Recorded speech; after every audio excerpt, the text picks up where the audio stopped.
Mismo, natatandaan ko nung araw, meron kaming binautismo ang babae, pagkabautismo, pagkalubog sa kanya, umalimbo kayong tubig. Parang umaalimbukay sa napakalakas na pag-alimbukay yung tubig. Sabi ko sa loob-loob ko, ano kaya nangyari? Nung itanong ko sa kapatid na Perez, naku ikaw, napakaraming masamang espiritu lumabas dun sa babae na yun. Nung mag-imbestiga ako, yun pala, masamang babae pala yun nung araw. Pero nakita ko siya, nung mabautismuhan, nagbagong buhay, hanggang sa siya ay namatay,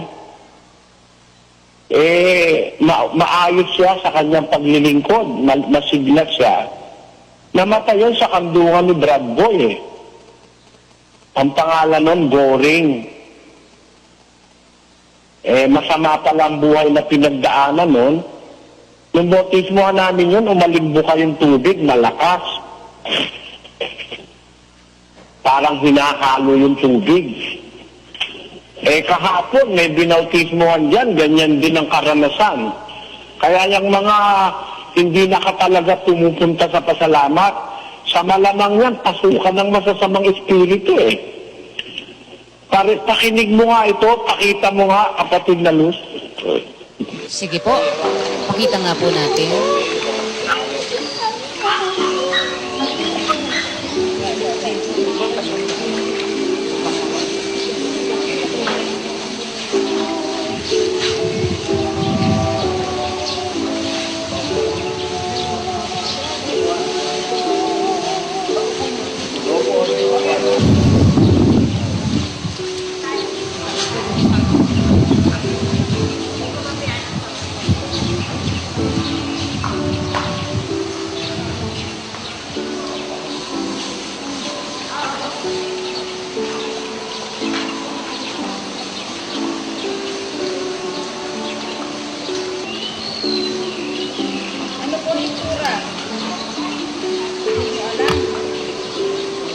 Pwede ba tumawag ka ng manggagawang magpapatotoo kung bakit nila dinadala yung kapatid na yan? Marami silang nagdadala. Nanginginig daw yan Opo, baka kung pwedeng makausap po namin si Sis Virgie. Sis Virgie Alcazar. O kaya si Sis Anet. Si Sis Anet. Sino man po yung isa sa mga bautisador na nag-officiate dyan kahapon. Brad Jerry po, alam niyo po. Brad Jerry, sige po. Ito po si Brad Jerry. Pakikwento nyo nga po kung ano pong nangyari dyan. Ano po, ang nangyari po nung kapatid na ito, noong nasa tubig na po siya, ay ayaw po niyang ilubog dahil, ayaw niyang ilubog sa tubig dahil nga daw, mayroong pumipigil sa kanya.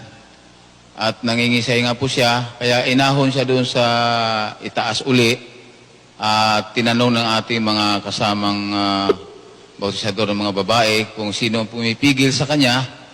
Ang sabi niya 7 demonyo daw po. At noong umahon na kami si Kaato, malapit sa kanya, ayaw niya kay Brad Ato, galit na galit siya. At meron pong 3 boses na magkaiba na lumabas sa kanya, nang lilisik ang mata niya, ito po. At ayaw niya, boses bata, yung isa naman, boses na lalaki, yung isang boses naman, yung hindi talaga sa kanya. 3 uring boses po, kapatid na Eli, ang lumabas sa kanyang bibig.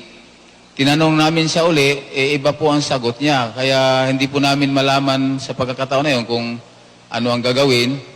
Sabi ko nga kay Brad Ato, tiyak na tiyak, mayroon po itong sumapi sa kanya na masamang espiritu.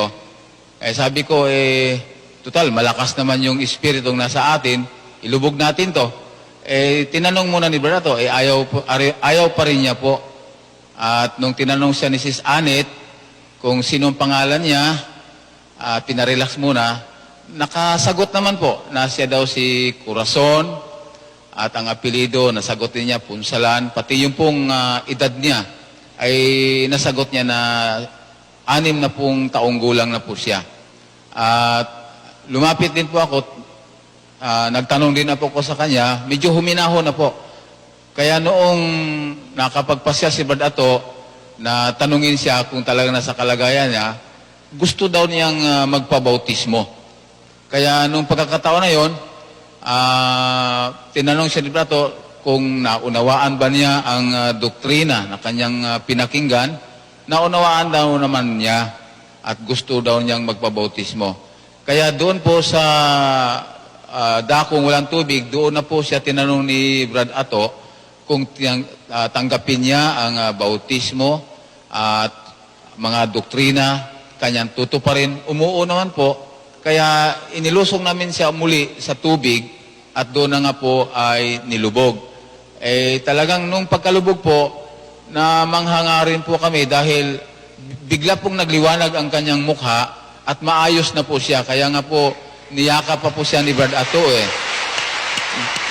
Nakaranas po kami, kapatid na Eli, ng paggawa ng Diyos sa pagkakataong ito dahil matagal-tagal na rin po si Brad Ato na nagbabautismo. Ako'y sumasama rin.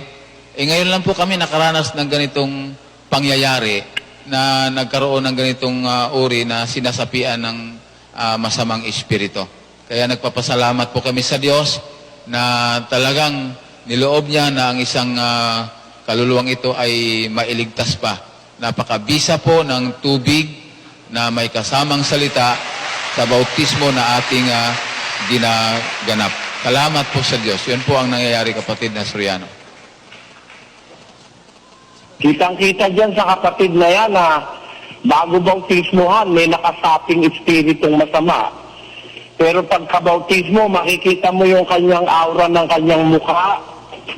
Nakikita mo, pakita nyo nga yung kanyang interview nung pagkatapos na siya'y nabautismohan. Na Corazon, Punsalan, Katolik. Doon po sa aking anak, nung kami mapapisan sa kanila, yun ang pinakikinggan. Ayun, di nakikinig, nakikiano na rin kami. Nakikinig. Ay, nung nga kami mapalipat ng bahay, pinag-usapan namin mag-asawa na kami mag-aano nga kay magpapadoktrina.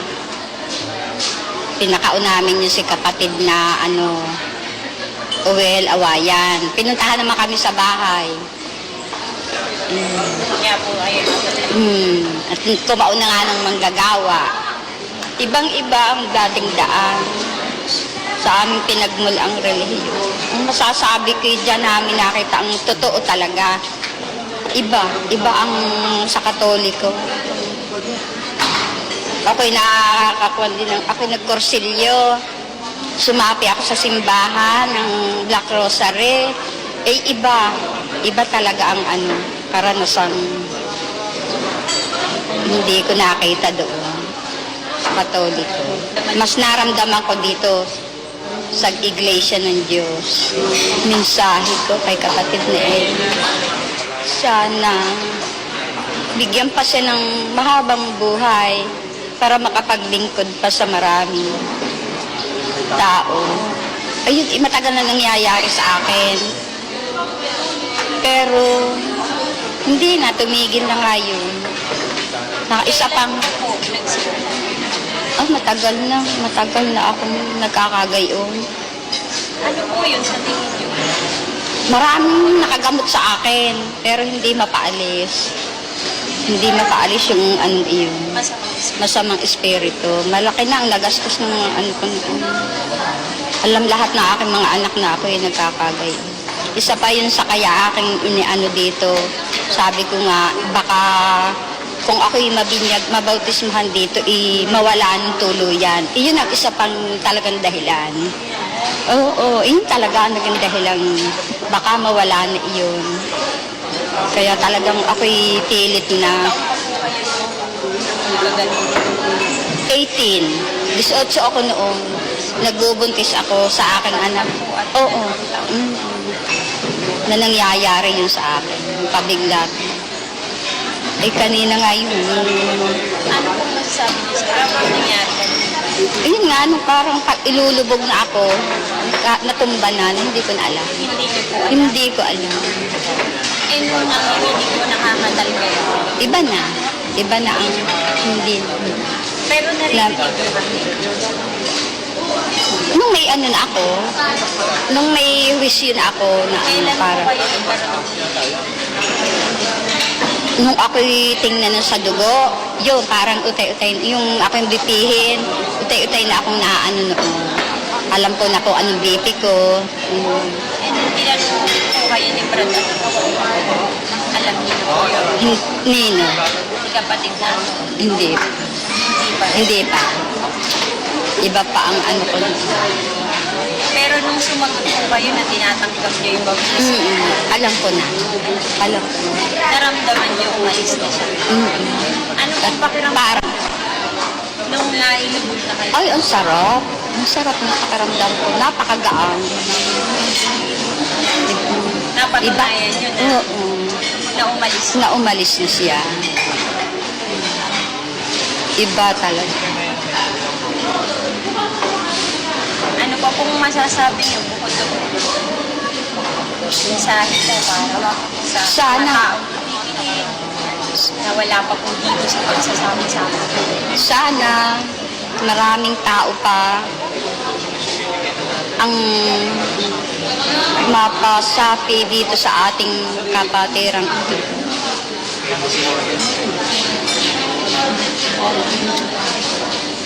Ayun, para makita nila ang totoong pananampalataya.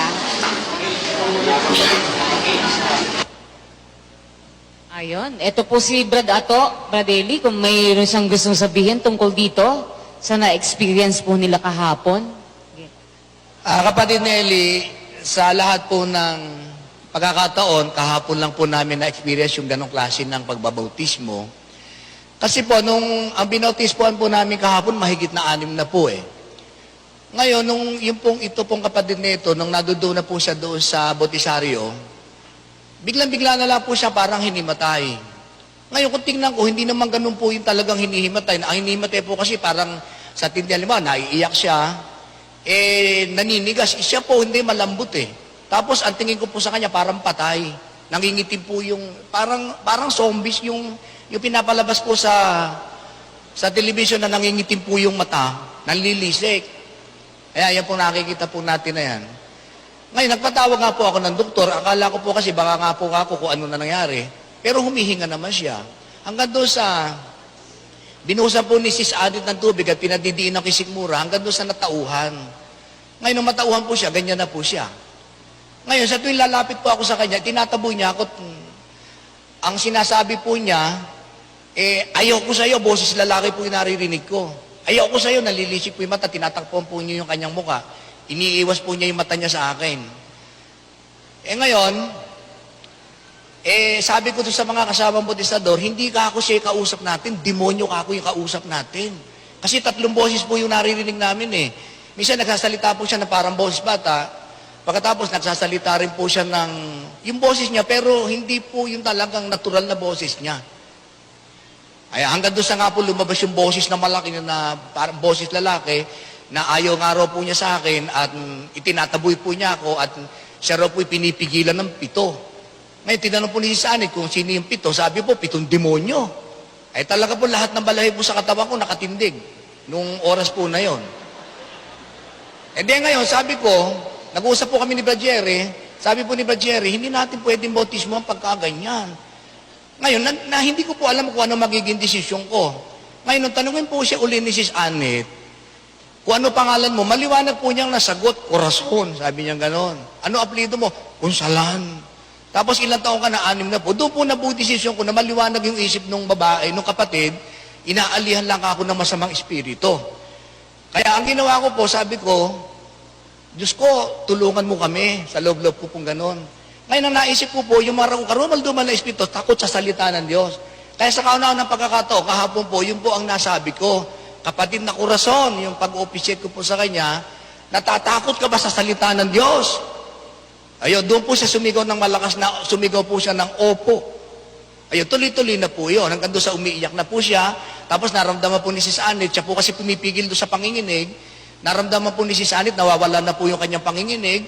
Pagkatapos hanggang doon sa tinanong ko po ng huli na kung tinatanggap po niya yung bautismo sa tubig sa pagsisisi at paghuhugas ng kasalanan ay sa kautusan, nung sumagot po siya ng opo, umiiyak po siya, nung palusungin po namin sa tubig, mabilis na siya, normal na po siya, wala na po yung pangangatal ng katawan niya. Hanggang doon sa inilubog ko po siya, nung mailubog ko po siya, nung pag-ahon po niya, ibang-iba na anyo niya. Nawala na po yung pangingitim ng mata niya, yung panlilisik ng mata. Tapos nakita ko po yung mata niya, talagang ibang-iba na po yung mukha niya, maaliwalas na maaliwalas. Parang, ang tingin ko po sa kanya, parang batang walang malay doon sa nangyari. Kaya nayakap ko po siya sa tuwa eh. Yun po yung buong pangyari, kapatid Nelly. Ayan po siya, oh. Maayos na po siya nung Isang patunayan na kayo ay nasa katotohanan kasi hindi mapalalabas ang masamang espiritu kung wala sa katotohanan ng nagsasagawa ng ganyang bautismo. Nakikita sa inyo ng Diyos, mga kapatid, ang mga pruweba, mga palatandaan ng pagkatotoo ng